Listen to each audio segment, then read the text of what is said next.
అందరికీ ప్రభు అయిన యేసుక్రీస్తు నామములో వందనములు శుభాలు తెలియజేస్తున్నాను.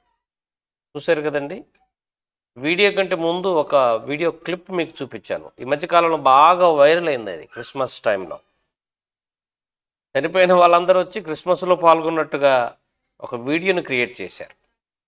చూడండి, మన భారతదేశంలో అందరికీ తెలిసినటువంటి వ్యక్తి రాజీవ్ గాంధీ గారు తన కుమారుడైనటువంటి తన కుమారుడు పక్కన రాహుల్ గాంధీ పక్కనే ఉన్నట్టు, ఇద్దరు ఒకే కలర్ షర్ట్లో ఉన్నట్టుగా, ఇద్దరు క్రిస్మస్ సెలబ్రేషన్లో పాల్గొన్నట్టుగా మనకు కనబడుతుంది. ఆయన ఎప్పుడు వచ్చాడని అనిపిస్తుంది కదా. ఇంకా వీడియోలో మనం చూస్తున్నప్పుడు చాలామంది ప్రముఖులైన వారు మరణించిన వారు ఎలిజబెత్ రాణి ఉంది అందులో, తర్వాత అంబేద్కర్ గారు ఉన్నారు, పాప్ సింగర్ పాప్ రారాజు ఆయన ఉన్నాడు.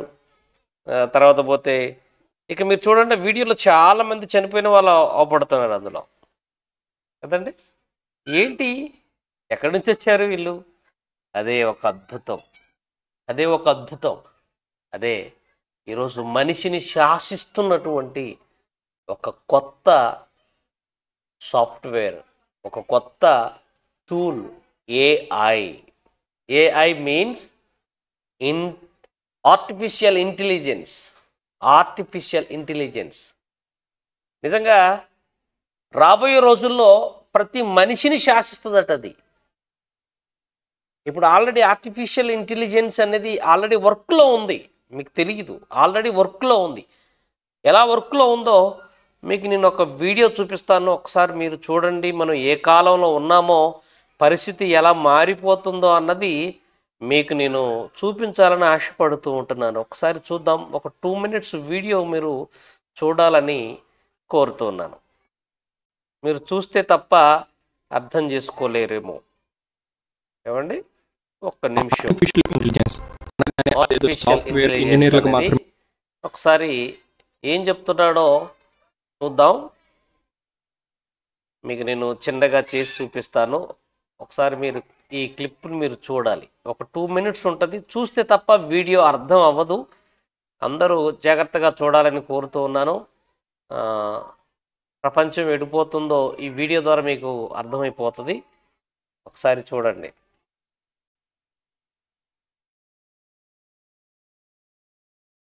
తెలిసేది మనకు సంబంధం లేదనుకుంటాం, కానీ తెల్లారి లేచిన దగ్గర నుంచి రాత్రి పడుకునేదాకా అడుగడుగున అది మన వెన్నంటే ఉంటుంది. ఎలాగంటే పొద్దున్నే లేవగానే మన మొబైల్ చూసుకుంటాం. ఫేస్ ఐడి అయితే ముఖాన్ని చూపించి, ఫింగర్ ప్రింట్ అయితే వేలిని తాకించి అన్లాక్ చేస్తాం. మనం అలా ఒకసారి ఫోన్ ముఖం ముందు పెట్టి తీసి తెరుచుకున్న తర్వాత మన పని మనం చేసుకుంటాం. కానీ ఆ ఫ్రాక్షన్ ఆఫ్ సెకండ్స్లో ఫోన్ లోపల ఎంత పని జరుగుతుందో మీకు తెలుసా? ఫోన్ని తెరిచేందుకు వాడే ఫేస్ ఐడి ఎదురుగా ఉన్న ముఖాన్ని ముందుగా ఫోన్ కెమెరా 3Dలో చూస్తుంది. ఆ ఒక్క క్షణంలోనే మనకు కనిపించకుండా దాని నుంచి 30,000 ఇన్ఫ్రారెడ్ చుక్కలు మన ముఖం మీద పడి ఫోటో తీస్తాయి. ఆ వెంటనే మెషిన్ లెర్నింగ్కి సంబంధించిన అల్గారిథమ్స్ అలర్ట్ అయ్యి అప్పటికే ఫోన్లో స్కాన్ చేసి స్టోర్ చేసి ఉంచిన మన ఫోటోని ఇప్పుడు తీసిన ఫోటోని పోల్చి చూసి అవునో కాదో చెబుతుంది. దాన్ని బట్టి అన్లాక్ అవ్వచ్చా లేదా అన్నది ఫైనల్గా ఫోన్ నిర్ణయించుకుంటుంది. ఈ పని మొత్తం జరిగేది కూడా ఆర్టిఫిషియల్ ఇంటెలిజెన్స్తోనే. ఇదే కాదు, మోస్ట్ కామన్గా ఏ పని కావాలన్నా సిరినో, అలెక్సానో, గూగుల్ అసిస్టెంట్ను అడిగడం ఈ మధ్యకాలంలో బాగా అలవాటైపోయింది కదా. పర్సనల్ సెక్రటరీలో పనిచేసే ఈ యాప్స్ పనిచేసేది ఈ ఏఐ సాయంతోనే.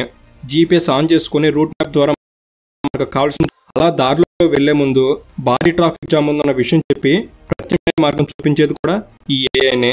నిజానికి పూర్తి స్థాయిలో ఈ టెక్నాలజీ మన దగ్గరకు ఇంకా రాలేదు, కానీ విదేశాల్లో కొన్ని చోట్ల పూర్తిగా ఏఐతోనే డ్రైవర్లు లేని కార్లు తిరుగుతున్నాయి.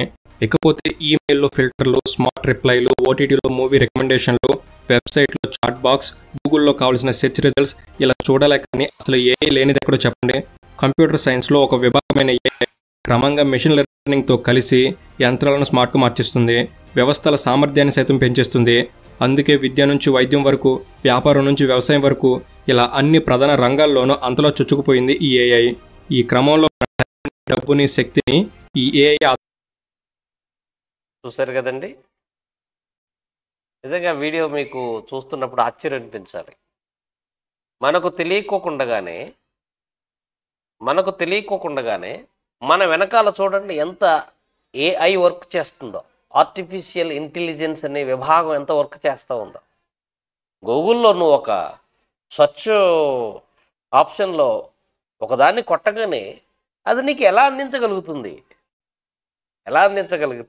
నీ ఫోటోని కెమెరా ముందు ఫోటో లాక్ చేసుకుంటారు, ఫేస్ లాక్ పెడతారు. అది పెట్టగానే నీ ఫోటోని ఎలా ఐడెంటిఫై చేయగలుగుతుంది? దాన్ని ఆర్టిఫిషియల్ ఇంటెలిజెన్స్ అంటారు. మనకు తెలియకోకుండానే మన వెనకాలంతా వర్క్ చేస్తూ ఉంది. కానీ ప్రియమైన దేవుని వర్లారా, ఇది మనకు చాలా ఉపయోగకరంగా ఉన్నట్టుగా అనిపిస్తుంది కదా. కానీ ఒక చేదు నిజం ఉంది. ఈ తీపి వెనకాల ఒక చేదు నిజం కూడా ఉంది. అది మనిషిని రేపు శాసించబోతుంది. చాలా ప్రమాదంలోకి మనిషి జీవితం వెళ్ళబోతుంది అన్నది నిజం. ప్రియమైన దేవుని పిల్లలారా, ఇప్పుడు మనం ఏ కాలంలో ఉన్నామో తెలుసా? అంత్యదినములలో అపాయకరమైన కాలంలో ఉన్నాం. మీకు అర్థం కావాలి, అంత్యదినములలో అపాయకరమైన కాలంలో ఉన్నాం. ఎప్పుడో చెప్పాడు, 2000 సంవత్సరాల క్రితమే మొదటి శతాబ్దంలోనే పౌలు గారి ద్వారా తిమోతికి 2వ పత్రికను రాస్తూ 3వ అధ్యాయము 1వ వచనంలో అంత్యదినములలో అపాయకరమైన కాలమును వచ్చును అని చెప్పాడు పౌలు గారు. అపాయకరమైన కాలాలు రాబోతున్నాయి. నీకు తెలియకోకుండా కానీ నీ గురించి టోటల్ ఇన్ఫర్మేషన్ అంతా లాగే ఎన్నో టెక్నాలజీలు వచ్చేసాయి. అసలు నువ్వు ఎవరువో పూర్తి డేటా, నీకు తెలియనంత డేటా నీ గురించి వాళ్ళ దగ్గర ఉంటుంది. నువ్వేం చేస్తున్నావో అని వెంటనే ఐడెంటిఫై చేయగలరు. ఒక షాడో నీ వెనకాల వర్క్ చేస్తుంది. అదే ఏఐ టూల్, ఆర్టిఫిషియల్ ఇంటెలిజెన్స్ అనే ఒక టూల్. ప్రియమైన దేవుని పిల్లలారా, అంత్యదినములలో అపాయకరమైన కాలం. రేపు భవిష్యత్తులో నీ టోటల్ నీ టోటల్ విషయాలన్నీ దాని చేతిలో ఉంటాయి. నీకు ప్రైవసీ ఉండదిక, ఫ్రీడమ్ ఉండదిక. అలాంటి స్థితిలోనికి మానవ జీవితం వెళ్ళిపోతుంది. దీనికి కారణం ఏమిటంటే అంత్యదినములలో అపాయకరమైన కాలంలో మనం ఉన్నాము కనుక. మనం ఏ కాలంలో ఉన్నాం? అంత్యదినములలో అపాయకరమైన కాలంలో ఉన్నాం. దానియేలు ద్వారా క్రీస్తుకు పూర్వమే దానియేలు ద్వారా దేవుడు ఏం చెప్తున్నాడో 12వ అధ్యాయము 4వ వచనాన్ని ఒకసారి మనం చదువుకుందామా? దానియేలు, నీవు ఈ మాటలను మారుగు చేసి అంత్యకాలమందు ఈ గ్రంథమును ముద్రించుము. చాలా మంది నలుదిశల సంచరించి నందు నా తెలివి అధికమగును అని నాతో మాటలాడు గాబ్రియేలు అతడు చెప్పాను. నలుదిశల నుంచి చాలామంది ఏమవుతారట? తెలివి ఎక్కువైపోతారట. నా నలుదిక్కులలో మనుషులకు తెలివి ఎక్కువైపోద్దటండి. తెలివి ఎక్కువై కనిపెట్టిందినండి ఆర్టిఫిషియల్ ఇంటెలిజెన్స్ అనేది ఒక టూల్, ఏఐ టూల్. తెలివి ఎక్కువై కనిపెట్టిందేనండి. ఈ సమయంలో మనిషి కల్పించినటువంటి కృత్రిమాల గురించి బైబిల్ ఏం చెప్పిందో, భవిష్యత్తు ఎలా ఉండబోతుందో కొన్ని మాటల ద్వారా మీకు నేను తెలియచేయాలని ఆశపడుతుంటున్నాను. ఒకసారి చూద్దామా? చూడండి. యెషయా గ్రంథం 30 అధ్యాయం 12-13 వచనాలు. యెషయా గ్రంథం 30 అధ్యాయం 12-13 వచనాలు చూస్తే, అందుచేతను ఇశ్రాయేలు యొక్క పరిశుద్ధ దేవుడు ఇలాగు సెలవిచ్చుచున్నాడు, మీరు ఈ వాక్యము వద్దని త్రోసివేసి బలత్కారమును కృత్రిమమును నమ్ముకొని అట్టి వాటిని మీరు ఆధారము చేసుకుంటిరి గనుక అన్నాడు. కృత్రిమము అంటే మనిషి కల్పించినదే. కృత్రిమం అంటే మనిషి కల్పించినది, క్రియేట్ చేసినది, మనిషి తనకు తానుగా సృష్టించినది. మనిషిని దేవుడు సృష్టిస్తే మనిషి కొన్నిటిని సృష్టించాడు. దేవుని సృష్టించాడు, విగ్రహములను సృష్టించాడు, ఎన్నో సృష్టించాడు. తనకు తానుగా కృత్రిమములను ఎన్నో క్రియేట్ చేశాడు మనిషి. అదే మాట్లాడుతున్నాడు. నా ఈ వాక్యము త్రోసివేసి బలత్కారమును కృత్రిమమును నమ్ముకొని అట్టి వాటిని ఆధారము చేసుకుంటుంది గనుక 13వ వచనం అంటాడు, ఈ దోషము మీకు ఎత్తైన గోడ నుండి జారి పడబోవు గోడ అండవలేగును, అది ఒక్క క్షణములోనే హఠాత్తుగా పడిపోవను. అంటే గోడకి అండ ఏంటో తెలుసా? కింద బేస్, పునాది. గోడకి అండ ఏంటి? గోడ నేల మీద నిలబడింది అంటే, ఒక భవంతి నిలబడింది అంటే కింద పునాది ఉంటుంది. పునాది మీదనే ఏదైనా నిలబడుతుంది. మీరు దేన్ని నమ్మకూడదు దాన్ని నమ్మారు. దేన్ని ఆధారం చేసుకున్నారంటే కృత్రిమాన్ని ఆధారం చేసుకున్నారు. మీరు ఏది ఆధారం అని ఆధారపడుతున్నారో, ఏది బేస్ అని మీరు అనుకుంటున్నారో అది కృత్రిమము. అది ఏమవుతుందంటే గోడ ఉండగా కిందున్న ఆధారం పైనుంచి పడిపోయినట్టుగా మీ పరిస్థితి ఉంటుంది అన్నాడు దేవుడు. కృత్రిమాలను నమ్ముకుంటే చివరికి మనిషి గతి ఏమవుతుందో ఎప్పుడో చెప్పేశాడండి దేవుడు. ఎందుకు కృత్రిమాన్ని నమ్ముకున్నాడు? దేన్ని వదిలేశాడు? దేన్ని నమ్ముకున్నాడు? దేన్ని వదిలేసి దేన్ని నమ్ముకున్నాడు మనిషి? దేన్ని వదిలేశాడు? దేన్ని నమ్ముకున్నాడు అని అంటే యెషయా గ్రంథంలో 30:12 ఉందికండి. ఈ వాక్యమును త్రోసివేసి బలత్కారమును కృత్రిమమును నమ్ముకొని అని అన్నాడు. వాక్యాన్ని వదిలేశారు, కృత్రిమాన్ని నమ్ముకున్నారు. కాబట్టి మీకు తగిన శాస్తి జరగవలసిందే, తగిన శాస్తి జరగవలసిందే అంటున్నాడు చూడండి దేవుడు. ఏమండి? తగిన శాస్తి జరగవలసిందే. దేని నమ్ముకోవాలను? వాక్యాన్ని నమ్మాలి, దేవుని నమ్మాలి. విశ్వసనీయకు కేర్ ఆఫ్ అడ్రస్ అయిన దేవుని నమ్మాలి.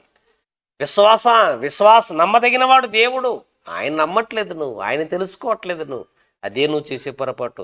ఏదేదో తెలుసుకుంటున్నావు, ఏదేదో కనిపెడుతున్నావు, ఏదేదో కృత్రిమాన్ని క్రియేట్ చేస్తున్నావు, దాన్ని నమ్ముకుంటున్నావు. అదే నిన్ను మోసం చేస్తుంది, అదే నిన్ను బొక్క బోర్ల పడేలా చేస్తుంది అన్నాడు దేవుడు. చూడండి సామెతల గ్రంథం 16:30 కృత్రిమములు కల్పింపవలనని కన్నులు మూసుకొని తన పెదవులను బిగబట్టువాడే కీడును పుట్టించువాడు అన్నాడు. చూడండి, కృత్రిమాలు కల్పించాలని కన్నులు మూసుకొని తన పెదవులను బిగబట్టువాడే కీడును పుట్టించు. కన్నులు ఎందుకు మూసుకుంటున్నాడు? కృత్రిమాన్ని కలిగించడానికి. కళ్ళతో ఆలోచిస్తే, ఈ కళ్ళతో చూస్తూ ఆలోచిస్తే ఆ వివేచన జ్ఞానం, సృష్టి ఎవరు కలిగించారు, దీని వెనకాల ఎవరున్నారు, సృష్టికర్త ఎవరు ఆలోచిస్తే అర్థమవుతుంది. ఈ ప్రకృతిని పరిశీలిస్తే అర్థమవుతుంది దేవుడు ఉన్నాడు అని. కానీ ఆయన్ని పక్కన పెట్టి కళ్ళు మూసుకొని కృత్రిమాల గురించి ఆలోచిస్తున్నాడు మనిషి. అదే ఆడే కీడును కల్పించేవాడు అన్నాడు. చూడండి, కాబట్టి మనిషి ఏది నమ్మాలో ఏది నమ్ముకోకూడదో అర్థం కాక అయోమయ స్థితిలో ఉన్నాడు కనుకనే మనిషికి గతి పట్టబోతుంది. ప్రియులారా, రాబోయే రోజుల్లో AI టూల్ మనిషిని శాసించబోతుంది. ఎన్నో ఉద్యోగాలు ఎగిరిపోతాయట, ఎన్నో ఉద్యోగాలు. ఇంకేముందండి, అన్ని పనులు అదే చేసి పెడుతుంది. రాబోయే రోజుల్లో అన్ని పనులు అదే చేసి పెడుతుంది. ఉద్యోగాలు ప్రమాదంలో ఉంటాయి. 100 మంది చేసే పని ఒక్కటి చేయగలదు. ప్రతి మనిషిలో కూడా ఒక తెలివితేటలకు సంబంధించిన ఐక్యూ ఉంటుందండి. ఒకరిలో ఎక్కువ, ఒకరిలో తక్కువగా ఉంటుంది. మా అంటే 12, 13, 5, 6 ప్రతి మనిషి ఐక్యూ ఎంత అంటే 12, 13 ఇదే. మేధావులైతే 15 వరకు అని అనుకోవచ్చు. కానీ ఏఐ టూల్కి, ఆర్టిఫిషియల్ ఇంటెలిజెన్స్కి ఐక్యూ ఎంతో తెలుసా? సుమారుగా 1200కు పైగా ఐక్యూ ఉందంటే ఎంత తెలివితేటలు దానికి ఇచ్చేస్తున్నాడు చూడండి మనిషి. ఎంత ఆర్టిఫిషియల్ ఇంటెలిజెన్స్ వచ్చేసింది దానికి చూడండి. ఏఐ టూలు ఎంత ఐక్యూను సంపాదించుకుంటుంది చూడండి. రాబోయే రోజుల్లో అది ఏం చెబితే అది మనిషి వినాలి, చచ్చినట్టు వినాలి. దేవుడి మాట విననందుకు అది చెప్పినట్టుగా వినాలి. కృత్రిమాన్ని కల్పించుకున్నావు కదరా, నీ చావు నువ్వు చావాల్సిందే అంటాడు దేవుడు. నువ్వు ఏది చేసి పెట్టుకున్నావో అది నీ నెత్తి మీదకి వస్తుంది అన్నాడు. దేన్ని నమ్ముకున్నావో, నమ్మకూడని దానిని దేని నమ్మావో దాన్ని మూలన నీకు నమ్మక ద్రోహం జరగాలి అనుకుంటున్నాడు దేవుడు. అందుకే సైలెంట్గా ఉంటాడు ఆయన. దేవుడు గుర్తుకు రాక తప్పదు, ఒక రోజున దేవుడు గుర్తుకు రాక తప్పదండి. కాబట్టి ఐక్యూ కూడా చాలా ఎక్కువటండి దానికి. సుమారు 1200. అసలు మనిషి జీవితంలోనే 15 ఎవరికి దాటలేదు. 15 మా అంటే 20 లోపు ఐక్యూ ఉంది. తెలివితేటల్ని క్యాలిక్యులేట్ చేసేదాన్ని ఐక్యూ అంటారు. అది 20 దాటందే. 1200 ఎక్కడా, 15, 20 ఎక్కడ చెప్పండి ప్రియమైన దేవుని వారలారా. ఇది మనిషిని శాసించబోతుంది. ఉద్యోగాలకు ప్రమాదం, తెలివితేటలకు ప్రమాదం, మనిషి జీవితం యాంత్రికం అయిపోతుంది. ఒకరికి లోబడవలసిన పరిస్థితి, అది మాత్రమే చెప్పింది వినాల్సిన పరిస్థితి. ఈ దౌర్భాగ్యకరమైన స్థితిని మనిషి తెచ్చుకుంటున్నాడు. దానికి కారణం నమ్మవలసిన వాక్యాన్ని నమ్మటం లేదు, నమ్మకూడని కృత్యమాని నమ్ముతున్నాడు. కనుక ప్రియమైన దేవుని పిల్లలారా, ఈ మాటలను బట్టి మీ అందరికీ నేను తెలియజేస్తున్నాను, మనము అపాయకరమైన అంత్యకాలములో ఉన్నాం. అపాయకరమైన ప్రమాదకరమైన AI టూల్ పనిచేస్తున్న కాలంలో ఉన్నాం. జాగ్రత్త, జాగ్రత్త ప్రియులారా, జాగ్రత్త, జాగ్రత్త. వాక్యాన్ని నమ్మండి, దేవుని మాత్రమే నమ్మండి, దేని మీద ఆధారపడమాకండి. Okay, thank you.